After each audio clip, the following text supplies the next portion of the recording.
எல்லாருக்கும் வணக்கம். இது என்னோட ஃபர்ஸ்ட் படம். இங்கே எனக்கு மட்டும் இல்லாமல் நிறைய பேருக்கு இதோட ஃபர்ஸ்ட் படம். ஸோ சின்னதாக தேங்க்ஸ் கார்டு மட்டும் போட்டு படத்துக்குள்ளே போயிடுறேன். என்னன்னா ஃபர்ஸ்ட் எடிட்டர் கணேஷ் சிவா, அவர்கிட்ட தான் நான் வந்து அசோசியேட்டாக இருந்தேன். ஸோ என்னோட சினிமா ஜேர்னி வந்து அவர்கிட்ட தான் ஆரம்பிச்சது. அவருக்கு என்னோட முதல் நன்றி. ரெண்டாவது நன்றி வந்து கேஜே சாருக்கும் ப்ரொடியூசர்ஸ்க்கும். ஏன்னா நான் ஃபர்ஸ்ட் கமிட் ஆனது வந்து சாரோட செகண்ட் ஃபிலிமுக்கு. ஸோ அதில் ஒரு சின்ன போர்ஷன் எடிட் மட்டும் பார்த்துட்டு என்னை நம்பி அவரோட ஃபர்ஸ்ட் படத்தையும் கொடுப்பாரு அப்படிங்கிறது வந்து எனக்கு ரொம்ப சர்ப்ரைஸாக இருந்துச்சு. ஏன்னா ரொம்ப ஷார்ட் டைமு. ஸோ அந்த கால் எடுத்த அவங்களுக்கு வந்து செகண்ட் நன்றி.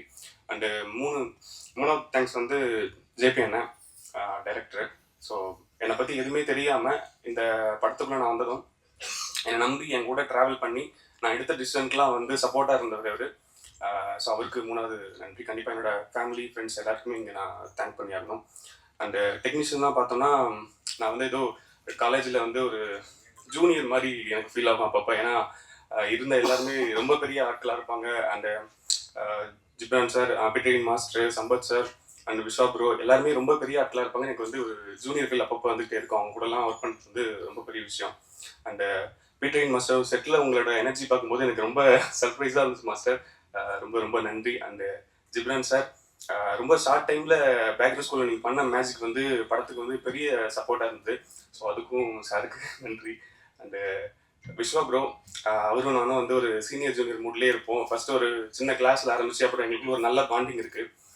ஸோ அவர் வந்து என்ன இன்புட்ஸ்னாலும் எடுத்துகிட்டு வந்து இப்படி ஒன்று பண்ணலாமான்னு போது அங்கே ரொம்ப ஒரு கொலாபரேட்டிவாக அவர் கொடுத்த ஸ்பேஸும் சரி, சில இடங்களில் நான் சொல்கிற சஜஷன்ஸ் வந்து ரொம்ப அவர் புரிஞ்சுக்கிட்டு இது ஓகே கரெக்டாக இருக்கும் அப்படின்ட்டு பண்ணதாகட்டும், அவருக்கும் ரொம்ப நன்றி. அண்டு அங்கீகாரம் வந்து ஒரு படமாக டபுள் ஜானர் படம் இது. ஆக்சுவலாக 2 படம் நீங்கள் பார்க்குற மாதிரியாக தான் இருக்கும். ஏன்னா இந்த பக்கம் பார்த்தீங்கன்னா ஸ்போர்ட்ஸ் இருக்கும், இந்த பக்கம் ஃபுல்லாக கோர்ட் இருக்கும். ஸ்போர்ட்ஸை பொறுத்த வரைக்கும் என்னன்னா இந்த ரன்னிங் வந்து அதை ட்ரீட் பண்ணுற விதமே கொஞ்சம் ஒரு அட்வென்ச்சர் மாதிரி தான் இருக்கும். ஏன்னா அந்த ரன்னிங் அப்படிங்கிறது நீங்கள் ரியலாக பார்த்தீங்கன்னா ரொம்ப ஆரம்பிச்சு டக்குன்னு முடிஞ்சிடும்.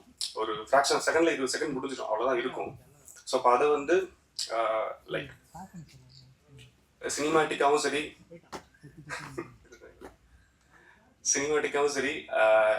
ரியலாகவும் சரி 2 வகையில் ட்ரீட் பண்ணிட்டாலும் ரெண்டு வகையில் ட்ரீட் பண்ண வேண்டியதாக இருந்துச்சு. ஏன்னா ரியலாக காட்டிட்டா டக்குன்னு முடிச்சிடும், வெறும் சினிமாட்டிக்காக காட்டிட்டா அதோட எனர்ஜியை வந்து நம்ம மிஸ் பண்ணிடுவோம்.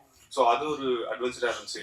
அண்ட் நீங்கள் எல்லாருமே சொல்கிற மாதிரி டயலாக் வந்து ரொம்ப முக்கியமாக இருக்கும் அப்படின்னு சொல்லியிருப்பீங்க. ஸோ அது வந்து எனக்கு பெரிய டாஸ்காக இருந்துச்சு செகண்ட் ஹாஃபில்.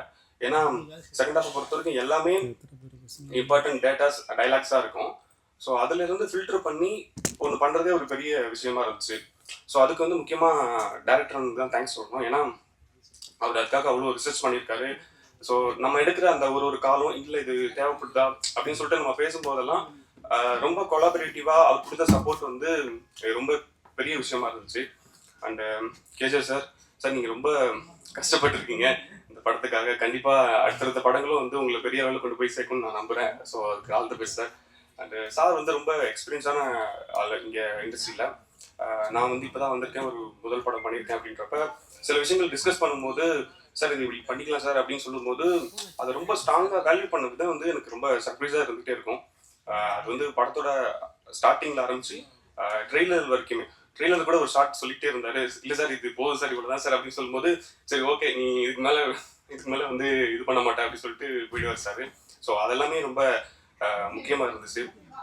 அண்டு படம் வந்து நிறைய உண்மைகளையும் வழிகளையும் பேசியிருக்கு.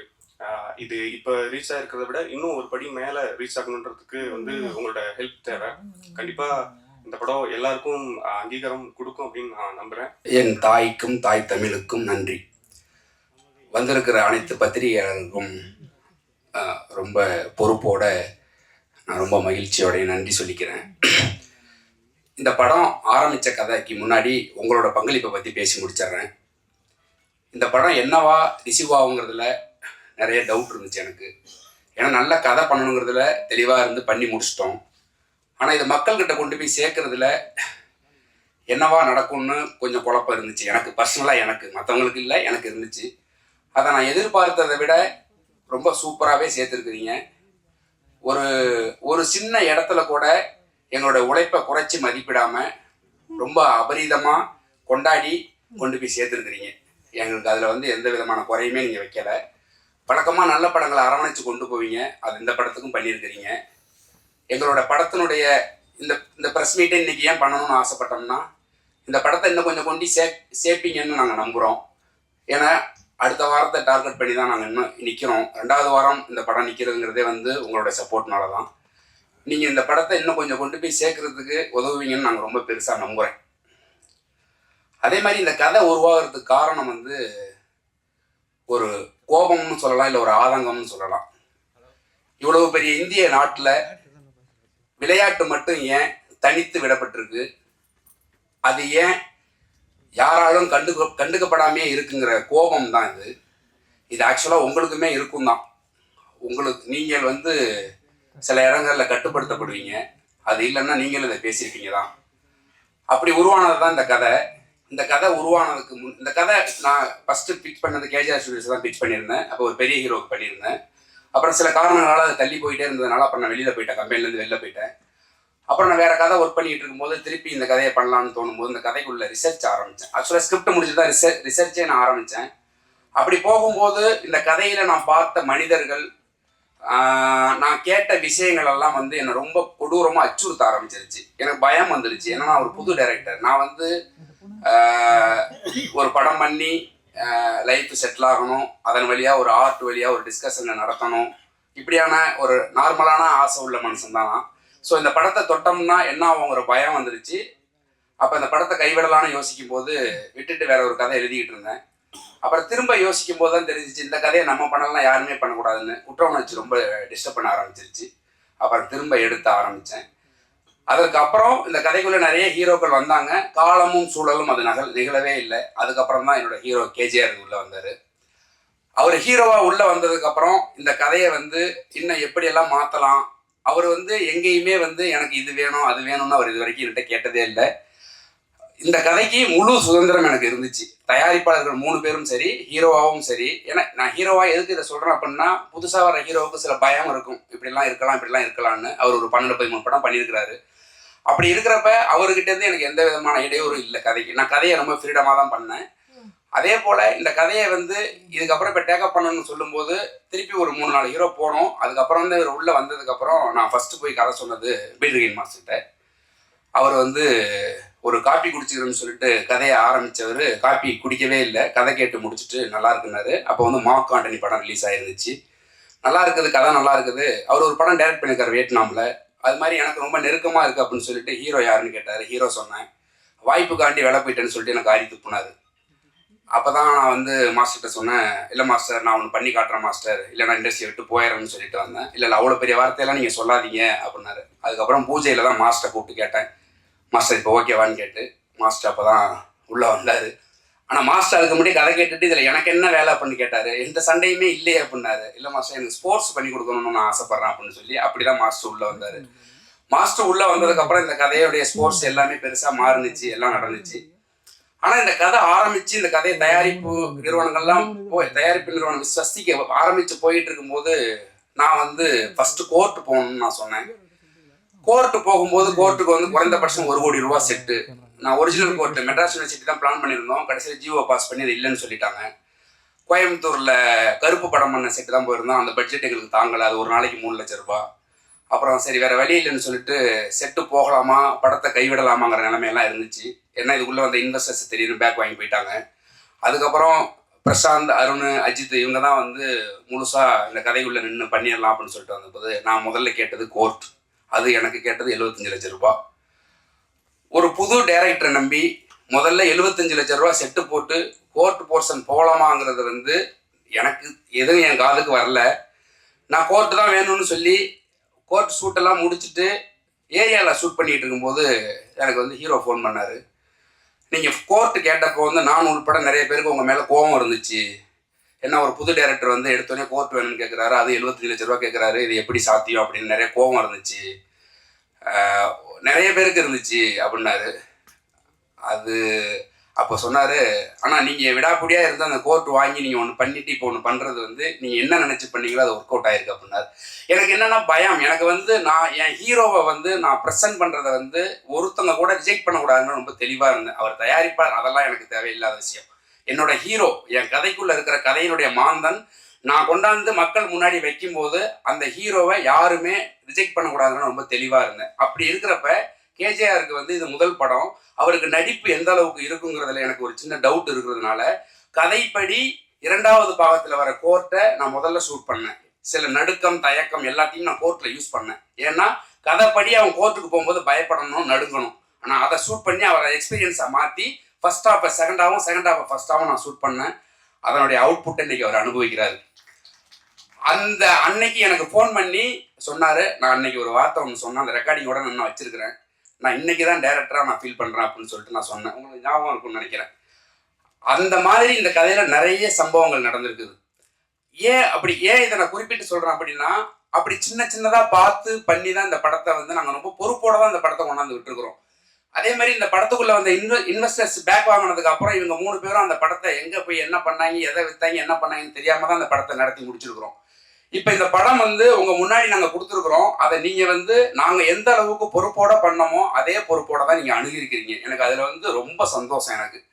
அதே மாதிரி இந்த படத்துக்குள்ள ஃபர்ஸ்ட் ஜிப்ரன் சார், டெக்னீஷியன் ஐசிப் பேசுறேன். ஜிப்ரன் சார் உள்ள வந்தது வந்து எனக்கு ப்ரொடக்ஷன்ல கொடுத்த மியூசிக் டைரக்டர், வேற மியூசிக் டைரக்டர். எனக்கு ஹைதராபாத் கதை சொல்ல போகணும், என் மூஞ்சி சரியில்லை, என்னை கூப்பிட்டு கேட்டாங்க ஏன் மோரை தொங்குதுன்னு. இல்லை நான் ஜிப்ரன் சார் பார்க்கணும் அப்படின்னேன். அப்புறம் உடனே போங்க அப்படின்னாங்க. நான் ஜிப்ரன் சாரை போய் பார்த்தேன். எனக்கு கதை சொல்ல வராது. 10 நிமிஷத்துக்கு மேலே எனக்கு கை காலெல்லாம் உதற ஆரம்பிச்சிடும், கதை சொல்ல வராது. நான் 10 நிமிஷம் கதை சொன்னேன். கதை சொல்லி முடிச்ச உடனே அவர் ஒன்று சொன்னார், நீங்கள் கதை பண்ணியிருக்கிற லேண்ட்ஸ்கேப்பில் நான் 2 வருஷம் ஒர்க் பண்ணியிருக்கிறேன் என்ஜிஓவில் அப்படின்னாரு. என்னோட வேலை எல்லாமே அங்கே முடிஞ்சிருச்சு. அதுக்கு அடுத்து 15 நாளில் எனக்கு ஷூட்டு, ஒரு அம்மா சாங் ஒன்று எடுக்கணும். அவர் ஒரு டியூன் போட்டு ரொம்ப ஆர்வமாக அனுப்புனாரு. பட் எனக்கு வேற சுச்சுவேஷனால அதுக்கு முதல் நாளே நான் ஷூட் முடிச்சுட்டேன், அவர்கிட்ட நான் சொல்லலை.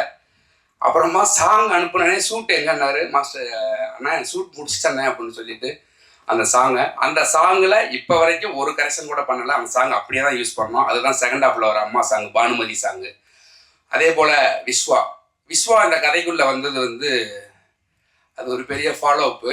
வந்ததுக்கப்புறம் உள்ளதை மட்டும் பேசுவோம்.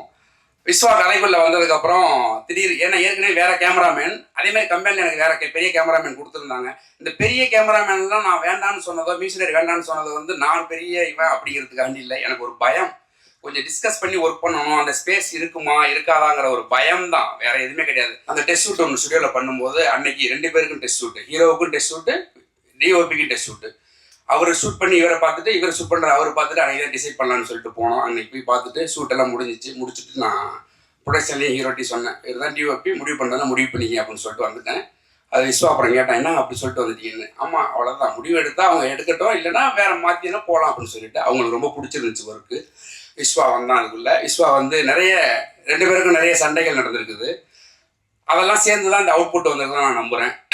அதே போல் இந்த படத்துக்கு தினேஷ் வந்து இதே கம்பெனியில் இன்னொரு படம் போயிட்டு இருக்குது. இவர் தான் ஹீரோவை பண்ணுற படம். அந்த படத்தில் இருந்த எடிட்ரு. இந்த படத்துக்கு வேற ஒரு எடிட்டர் வச்சிருந்தோம், சில காரணங்களால் பண்ண முடியாத சூழல்னால அதுக்கப்புறம் தினேஷ் வந்தான். அருண் தான் என்கிட்ட கேட்டாப்புல, இந்த மாதிரி எடிட்டர் வர சொல்லியிருக்கிறோம் அப்படின்னா, வர சொல்லுங்க, என்ன பண்ணணும் படம் பார்க்க சொல்லுங்க அப்படின்னு சொல்லிட்டு நான் போயிட்டேன். அப்புறம் படம் பார்த்துட்டு தினேஷ் வந்தான். வந்து பார்த்துட்டு, முதல்ல உனக்கு கதை பிடிச்சிருந்தா ஒர்க் பண்ணுப்பா, இல்லைன்னா ஒர்க் பண்ணாதப்பா அப்படின்னு நான் சொன்னேன். அவன் மூஞ்ச இறங்க பார்த்தான், என்ன இருந்தாலும் இப்படி பேசுறான்னு. அப்போ கதை பார்த்து முடிச்சதுக்கப்புறம் தினேஷ் வந்து, இல்லை நான் இந்த படம் நான் பண்ணுறேனே அப்படின்னு சொன்னான். திரும்பவும் சொல்கிறேன், எனக்காகவோ கம்பெனிக்காகவோ பண்ண வேண்டாம், உனக்கு கதை பிடிச்சிருந்து ஒர்க் பண்ணு. ஏன்னா நான் வந்து ஒரு வேலை செஞ்சேன் அப்படின்னா அது யாருக்காகவும் செய்ய மாட்டேன், நான் எனக்காக மட்டும்தான் செய்வேன். என்னோட ஏடிஸும் அப்படி தான் இருப்பாங்க. எனக்கு திருப்திப்பட்டால் மட்டும்தான் அது வேலைன்னு நான் நம்புவேன். அந்த மாதிரி கேட்டப்ப அவன் பண்ணுறேன்னு சொல்லி வந்தப்ப எனக்கு ஒரு பெரிய சவால் இருந்துச்சு. நான் கிட்டத்தட்ட வந்து ஒரு 4 மணி நேரம் 20 நிமிஷம் ஃபுட்டேஜ் வச்சுருந்தேன் ரஃப் கட் பண்ணி. எனக்கு நான் பெத்த பிள்ளைய அடிக்கவே முடியாதுல்ல, எங்கேயுமே கட் பண்ணவே தோணலை. 4.5 நிமிஷம் பார்த்தா இண்டஸ்ட்ரியை விட்டு அனுப்பிடுவாங்க. அப்போ என்ன பண்ணுறதுங்கும் போது அந்த பழைய எடிட்டர் இந்த உலகத்துக்குள்ள எனக்கு போக முடியல சொன்னார். அது ரொம்ப புதுசாக இருந்துச்சு. அப்புறம் தான் தினேஷ் வந்து எப்படி கட் பண்ணலான்னு கேட்டான். நீ தானே எடிட்டர், நீ கட் பண்ணி காட்டுப்பா அப்படின்னேன். ஒரு வருஷம் கட் பண்ணி காமிச்சான். அன்றைக்கி தான் என் பொண்டாட்டிட்டு வந்து நான் சொன்னேன், படம் நல்லா வந்துருண்டி அப்படின்னு. அவ்வளோ ஹோப் கொடுத்தான் தினேஷ். ஃபஸ்ட்டு படம், ஆல்ரெடி ஒரு படம் பண்ணிக்கிட்டு இருக்கிறான் அந்த கம்பெனியில். ஆனால் இது ஃபஸ்ட்டு ரிலீஸ் ஆனதுனால இது ஃபஸ்ட்டு படம். ஆனால் கமிட் ஆனது அந்த படம் தான்.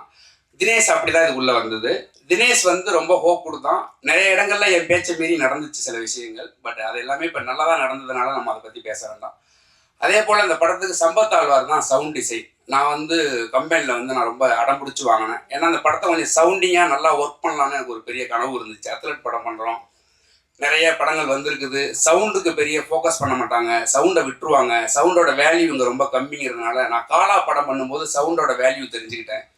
அதனால வந்து சவுண்டாக நல்லா ஒர்க் பண்ணுறதுக்காண்டி நான் வந்து சம்பத் ஆழ்வார் சார் கேட்டு வாங்கினேன். அவர் அங்கே பாலிவுட்டில் ஒர்க் பண்ணுறவர்.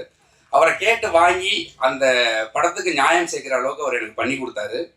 அவருக்கு திருப்தி இல்லை, கொஞ்சம் நாங்கள் டக்குன்னு ரிலீஸ் டேட் ஃபிக்ஸ் பண்ணதுனால அது ரொம்ப சரியாக அவருக்கு டைம் கொடுக்க முடியலை. அதே போல தான் ஜிப்ரன் சாரும் படம் ஃபைனல் ஒர்க்கு போயிட்டு இருக்கும்போது திடீர்னு வைரல் ஃபீவர் எனக்கு பக்குன்னு அடிக்குது, என்ன பண்ணுறதுன்னு தெரியல. அப்புறம் ஒரு வழியாக முடிச்சு கொடுத்தாரு. அதே போல் இந்த படத்துக்கு ஒர்க் பண்ண முக்கியமாக ஆர்ட் டைரக்டர் என்னோட ஃப்ரெண்டு தான் அவன், ராமு தங்கராஜ். அவன் வந்து இந்த படத்துக்கு கோட் போடும்போது அவன் எடுத்தோடனே சொன்னது, நீ வேலையை முடிச்சுட்டு பேர் வேணா நான் போட்டு என் பேரை போட்டுக்க போனான். அப்படி தான் ஆரம்பிச்சது முதல் டிஸ்கஷன். ஏன்னா ஒர்க்குக்குள்ளே நிறைய நொரநாட்டியை சொல்லிக்கிட்டே இருப்பேன். அப்படி ஆரம்பித்து எல்லாம் முடித்து செட்டை பார்க்கும்போது செட்டில் நான் சொல்லிட்டேன், அப்போதைக்கு வரைக்கும் ஜெய்பீமோட செட்டு தான் ரொம்ப டாப்பில் இருக்கும், அதை நம்ம உடைக்கணும்டா அப்படின்னு சொன்னால் அதை உடைச்சிருக்கிறோம்னு நினைக்கிறேன். ஏன்னா ஹீரோட ஃப்ரெண்ட்ஸ் சீஃப் அட்வொகேட்ஸ் 2-3 பேர் வந்தாங்க, ஹைகோர்ட் அட்வொகேட்ஸ் பார்க்குறதுக்கு. அவங்க ரொம்ப பிரமாதமாக இருக்குதுன்னு சொன்னாங்க. அதுதான் ஃபஸ்ட்டு எனக்கு ரொம்ப சந்தோஷமாக இருந்துச்சு. ஒரு புது டைரக்டருக்கு, ஒரு புது ப்ரொடியூசரு, ஒரு புது ஹீரோ, ஒரு புது எடிட்டரு, ஒரு புது டிஓபி. ஜிப்ரன் சாரும் பீட்ரியின் மாஸ்டர் இல்லாமல் மீதி எல்லாமே புதுசு.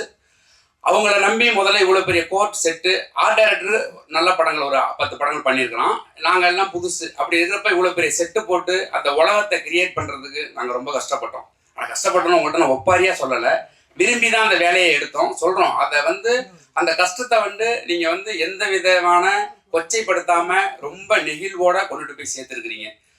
எங்களுடைய ஒரே ஒரு கோரிக்கையாகவே நான் கேட்குறேன், இந்த படத்தினுடைய வெற்றியை வந்து இன்னும் கொஞ்சம் பெரிதாக்குவதற்கு உங்களுடைய உதவியை நான் கேட்குறேன். இந்த படத்தில் பங்காற்றின அனைத்து தொழில்நுட்ப கலைஞர்களுக்கும் நான் நன்றி சொல்லிக்கிறேன். அதே போல் இந்த படத்திலேருந்து வெளியில இருந்து நிறைய பேர் எனக்கு ஒர்க் பண்ணியிருக்காங்க. முக்கியமாக மாட்டாங்குப்பத்தோட மக்கள் வந்து ரொம்ப சப்போர்ட் பண்ணாங்க. குப்பத்துலலாம் போய் ஷூட் பண்ணால் கேமரா போடுவாங்க, கல் எடுத்து அடிப்பாங்கலாம் நிறைய சொல்லப்பட்டுச்சு. அதெல்லாம் எதுவுமே இல்லாமல் எங்களையும் என்னையும் அந்த ஏரியாவோட புல்ல மாதிரி பார்த்துக்கிட்டாங்க. அதே போல் இந்த படத்துக்காக நிறைய பேர் அட்வொகேட்ஸ் ஒர்க் பண்ணி கொடுத்துருக்குறாங்க. அவங்க எல்லாருக்கும் என்னோட நன்றி. முக்கியமாக இந்த படத்தில் எனக்கு வந்து நிறைய கொஞ்சம் கோவப்படுவேன், அப்படி எல்லாத்தையும் பொறுத்துக்கிட்டு இந்த படத்துக்கு நிறைய ஒர்க் பண்ணி கொடுத்தது என்னோட டீம் தான். என்னோட அசிஸ்டன்ட் டைரக்டர் டீம் வந்து என்னை சகிச்சுக்கிட்டு என் கூட ஒர்க் பண்ணதுக்கு வந்து பெரிய நன்றி. இந்த படத்தினுடைய அவுட்புட்டில் அவங்களுடைய பங்களிப்பு ரொம்ப பெருசு. அதே போல் இந்த படத்துக்காக எந்தவித எதிர்பார்ப்பும் இல்லாமல் என்னவாகும்னு எதுவுமே தெரியாமல் இந்த படத்தை எனக்காண்டி பண்ணி கொடுத்த ப்ரொடியூசர்ஸ் 3 பேருக்கும் வந்து ரொம்ப நன்றி கடன் பட்டிருக்கிறேன். அங்கீகாரம் என்னவா ஓடுது அப்படின்னு நீங்கள் கேட்டீங்க அப்படின்னா, அங்கீகாரத்தோட ஓட்டம் என்னைக்கு நிற்கும் அப்படின்னு நீங்கள் கேட்டிங்கன்னா, இந்தியா என்னைக்கு ஒலிம்பிக்கில் தங்கங்களை குவிக்குதோ அன்னைக்கு தான் அங்கீகாரத்தோட ஓட்டம் நிற்கும் அப்படின்னு நான் ரொம்ப நம்புகிறேன். இந்தியாவினுடைய விளையாட்டினுடைய போக்கை மாற்றும் திசை வழியாக நான் அங்கீகாரம் படத்தை எடுத்து வச்சிருக்கிறேன். இந்த படத்தினுடைய வெற்றியும் ரொம்ப முக்கியம்தான். அதே சமயத்தில் இந்த படம் வணிக ரீதியாக எங்களுக்கு நிறைய செய்ய வேண்டி இருக்குது. ஏன்னா இந்த ப்ரொடியூசர்ஸ் அதுக்கப்புறம் என்ன மாதிரி படங்கள் பண்ணணுங்கிறத இந்த வெற்றி தான் எங்களுக்கு முடிவு பண்ணி தரும். இந்தியாவினுடைய ஒட்டுமொத்த விளையாட்டு வீரருடைய மனசாட்சியாக தான் அங்கீகாரத்தை நம்ம முன்னாடி சமர்ப்பிச்சிருக்கிறேன். இந்த படத்தினுடைய ஒவ்வொருத்தரோட உழைப்புக்கு பின்னாடி வந்து எதிர்பார்ப்பும் வெறும் ஊதியம் மட்டும் இல்லை, கொஞ்சம் பொறுப்பும் நிறைய இருந்துச்சுன்னு நான் நம்புகிறேன். அந்த பொறுப்பு தான் அந்த படத்தை இவ்வளோ சரியாக கொண்டாந்து உங்க முன்னாடி நிப்பாட்டிக்க தான் நான் நம்புகிறேன்.